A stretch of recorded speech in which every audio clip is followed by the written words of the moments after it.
Good morning बच्चों। आज मैं क्लास 9th में चैप्टर नंबर 2 एसएस का प्रथम विश्व युद्ध और रूस की क्रांति मतलब प्रथम विश्व युद्ध और रूस की क्रांति के बारे में आपको बताऊंगी।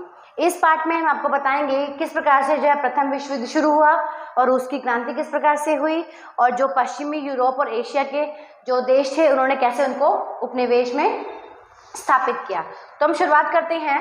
आपको कुछ बताती हूँ मैं कि पश्चिमी यूरोप के राष्ट्रों की साम्राज्यवाद की भूख और औपनिवेशिक लालसा के कारण उन्होंने एशिया और अफ्रीका के देशों के जाकर उपनिवेश स्थापित किए। मतलब क्या है कहने का कि पश्चिमी यूरोप के जो राष्ट्र थे उन्होंने क्या किया था, पूरे के पूरे एशिया और अफ्रीका के देशों को उन्होंने उस पर अपना उपनिवेश स्थापित कर दिया था और जिससे क्या है उनकी सत्ता का विस्तार जो है धीरे धीरे बढ़ता गया। परिणाम स्वरूप क्या हुआ कि यूरोप के अन्य देशों ने भी उपनिवेश स्थापित करने की शुरुआत कर दी। इससे क्या हुआ, धीरे धीरे जो यूरोप के देश थे उन्होंने भी और देशों पर अपना उपनिवेशवाद जो है स्थापित कर दिया। पश्चिमी यूरोप के इन उपनिवेश भूखे देशों ने एशिया अफ्रीका के देशों को आर्थिक, सामाजिक और सांस्कृतिक रूप से जो है बहुत नुकसान पहुंचाया। मतलब इसमें क्या बताया गया है कि किस प्रकार से यूरोप के जो देश थे उन्होंने एशिया और अफ्रीका के देशों को पूर्ण रूप से, चाहे बात करें हम आर्थिक रूप से, सांस्कृतिक रूप से या फिर सामाजिक रूप से, उन्होंने पूर्ण रूप से जो है पूरा नुकसान पहुंचाया था। तो हम अब आज बात करेंगे पश्चिमी यूरोप और एशिया अफ्रीका के उपनिवेश को, किस प्रकार से जो है पश्चिमी यूरोप ने जो है एशिया और अफ्रीका में अपने उपनिवेशवाद स्थापित किए। एशिया अफ्रीका के उपनिवेश स्थापित करने के लिए पश्चिमी यूरोप के मुख्य राष्ट्र बने। कौन थे मुख्य राष्ट्र? यूरोप था। उनकी इन साम्राज्यवादी लालसाओं ने उनके पड़ोसी राष्ट्र को भी नहीं छोड़ा। मतलब क्या किया, उन इतने ज्यादा मतलब वो हो चुके थे और राज्यों को अपने अंडर लेने के लिए, तो उन्होंने अपने अगल बगल के जो राष्ट्र थे उनको भी नहीं छोड़ा, जिसमें से नीदरलैंड, बेल्जियम, लग्जबर्ग और स्पेन भी का भी अधिकार था।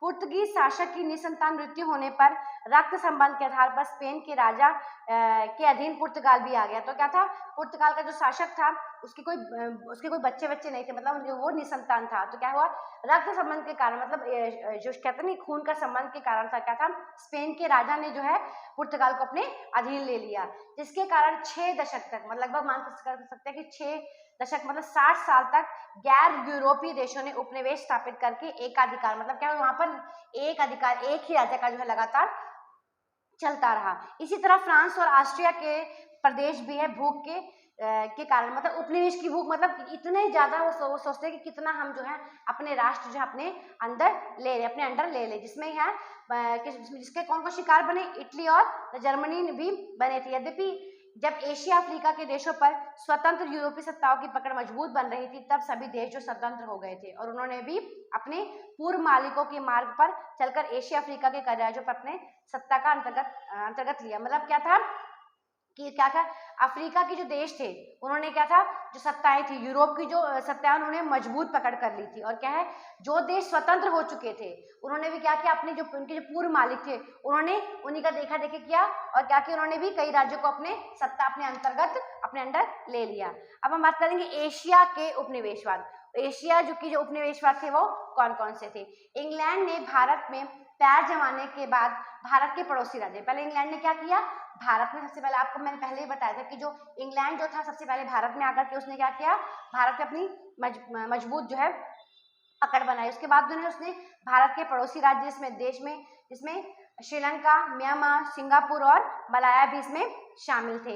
इंग्लैंड ने आगे बढ़कर चीन में प्रवेश किया, परंतु अफीम युद्ध के नाम से जाना जाता है, चीन और इंग्लैंड के बीच में हुआ था, जिसमें क्या है उसमें क्या है, बीच में युद्ध हुआ। कब हुआ था, 1839 से लेकर 1842 के बीच में हुआ था, जो इतिहास में अफीम युद्ध के युद्ध नाम से जाना जाता है, जो इंग्लैंड और चीन के बीच में हुआ था। इस युद्ध में चीन की पराजय होने से जो है व्यापार के लिए अन्य बंदरगाह 5 मिलने से इंग्लैंड की सत्ता में और वृद्धि हुई। क्या हुआ, जब इंग्लैंड ने भारत में अपने सत्ता स्थापित कर ली, तो उसने धीरे धीरे उसके पड़ोसी राज्यों पर भी अपनी सत्ता स्थापित की। जब वह चीन की तरफ बढ़ा तो उन्होंने क्या, अफीम के कारण जो है चीन में और इंग्लैंड में युद्ध हुआ, जो कि अफीम युद्ध के नाम से जाना जाता है। इसमें जो है चीन की पराजय होगी और उससे जो है चीन में उसको 5 बंदरगाह और मिल गए, जिससे इंग्लैंड की सत्ता जो है वो और भी मजबूत हो गई थी। इसके बाद क्या हम करते हैं, एशिया पश्चिमी एशिया में मरुस्थलीय देशों के विपुल मात्रा में निकलने वाले खनिज तेल से यूरोपियों को उपनिवेशवाद स्थापित करने के लिए आकर्षित हुए। अब जहाँ आपको मालूम है कि मरुस्थलीय देश जो थे, जहाँ पर मतलब होता है वहाँ पर क्या था, खनिज तेल वगैरह निकलता था, तो उसकी लालच में जो है वो यूरोप के देश जो है उस वहाँ पर आकर्षित, मतलब कहने का मतलब ये कि जहाँ पर कोई चीज देखते थे यूरोपीय देश, वहाँ पर अपने स्वार्थ के लिए वहाँ पर पहुंच जाते थे। इंग्लैंड, जर्मनी, रूस और अमेरिका ने ईरान, इराक, कुवैत, सऊदी अरब और बहरीन में तेल कंपनियां स्थापित करके अपने हितों को सुरक्षित करने का प्रयास किया। जहां जहां जितने भी मरुस्थलीय देश थे वहां वहां से मिलने वाले खनिज तेल थे, तो वहां पर जो आपको बताया मैंने, इंग्लैंड, जर्मनी, रूस और अमेरिका जो थे, उन्होंने इन पर अपना आधिपत्य स्थापित किया और वहां पर उन्होंने अपने जो है तेल की कंपनियां शुरू कर दी। अब मैं बात करूंगी अफ्रीका में उपनिवेशवाद, किस प्रकार से जो है अफ्रीका में उपनिवेशवाद जो है स्थापित हुए। 15वीं सदी के अंत में, अंतिम भाग में अफ्रीका में दक्षिणी भाग में सर्वप्रथम डचों का उपनिवेश था। सबसे पहले वहां पर जो डच जाति थी, मैंने आपको पहले फर्स्ट चैप्टर में बताया था, डच जाति जो थी वहां पर उपनिवेश स्थापित किए थे।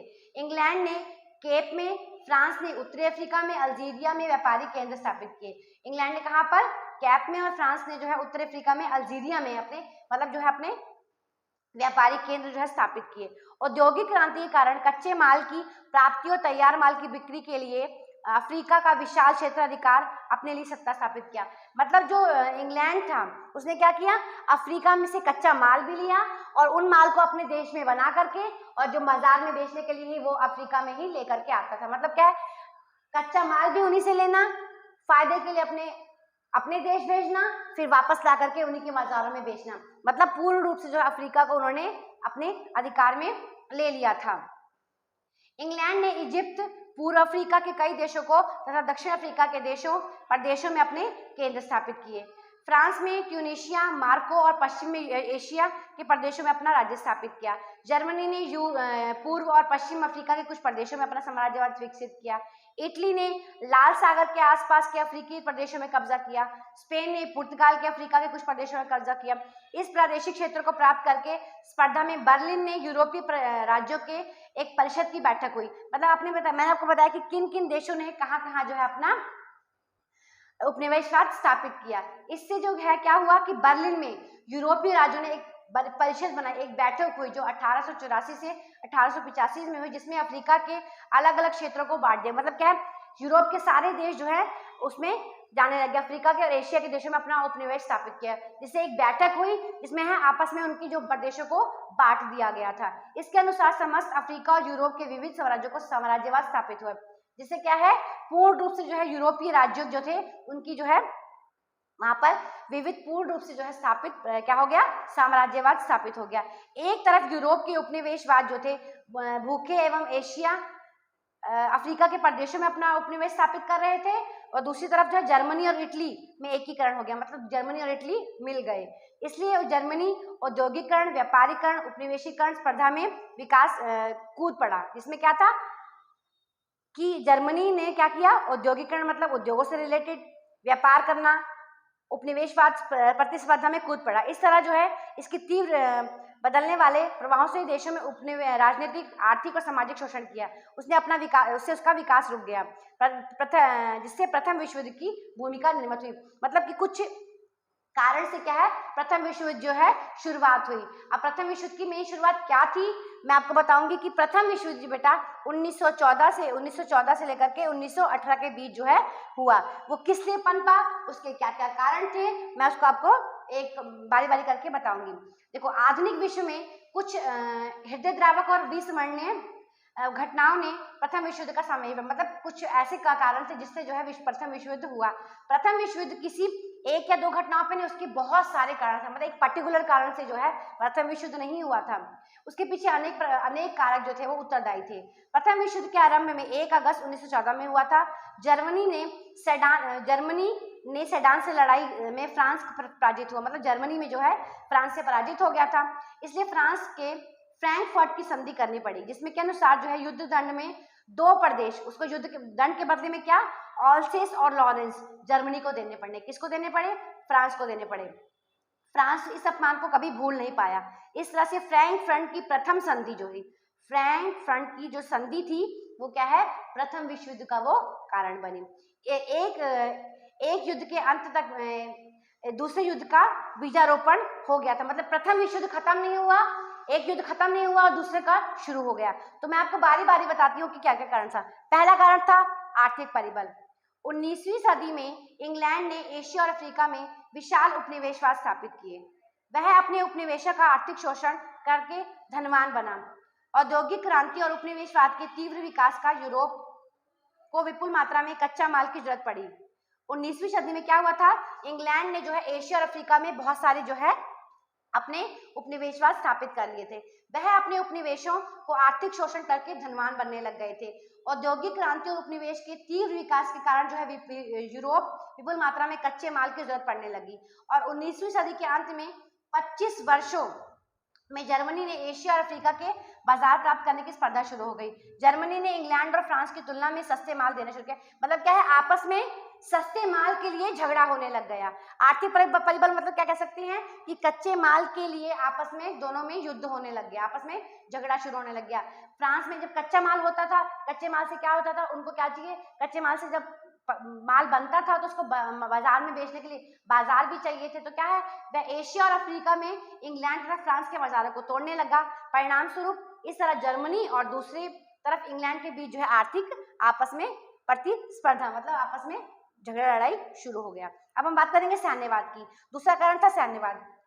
यूरोप के राष्ट्रों ने प्रादेशिक विस्तार के लिए जो प्रतिस्पर्धा हुई उसके लिए सैन्यवाद भी बहुत मतलब है। तो उस समय लोगों को लगता था जिसके पास जितने सैनिक होंगे वो उतना ही मजबूत होगा। तो क्या है, वो सब अपने अपनी सैन्य शक्ति बढ़ाने में लगे हुए थे। जापान, इटली, जर्मनी ऐसे कई देश थे जिन्होंने प्रारंभ में से ही शुरू से ही मतलब क्या है सैन्य शिक्षा देनी आरंभ कर दी थी। तीसरा कारण था गुटबंदी एवं गुट संधियां। प्रथम विश्व युद्ध के सृजन में गुटबंदी और गुट संधियां जो थी वो महत्वपूर्ण थी। प्रथम विश्व युद्ध में पहले दो गुट विभाजित हुए। एक तरफ जर्मनी, ऑस्ट्रिया, हंगरी, बल्गेरिया, तुर्किस्तान थे, तो दूसरी तरफ इंग्लैंड, फ्रांस, रूस और जापान का गुट था। मतलब क्या है, जो देश था वो दो गुटों में बट गया था, जिससे जो है युद्ध होना जरूरी ही जो हो गया था।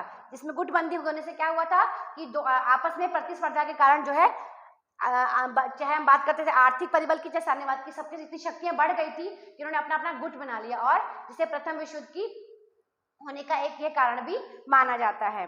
अब हम बात करेंगे उग्र राष्ट्रवाद की भावना।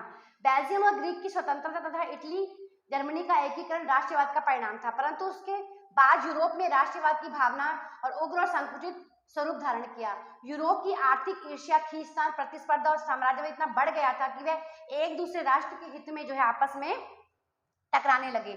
यूरोप में अग्रगण्य राष्ट्र ने अपने राज्यों को उग्र आक्रामक देशभक्ति की पार बढ़ाया। मतलब क्या है कि सभी देश जो है अपने देश में जो है क्या करते थे, अपने राष्ट्रवाद, अपने राष्ट्र के बारे में सोचना की भावना को जागृत करते थे। मतलब ये बताते थे कि महत्वाकांक्षी विश्व प्रभुत्व, मतलब क्या, अगर हम मजबूत रहेंगे, हम वो रहेंगे, तभी हम विश्व में जो है अपना स्थापत्य कर सकेंगे। विश्व प्रभुत्व की नीति के विकास किया।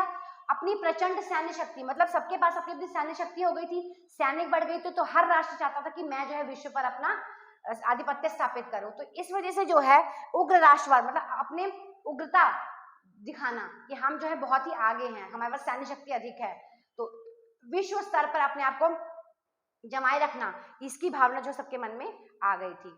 पांचवा है समाचार पत्रों का योगदान।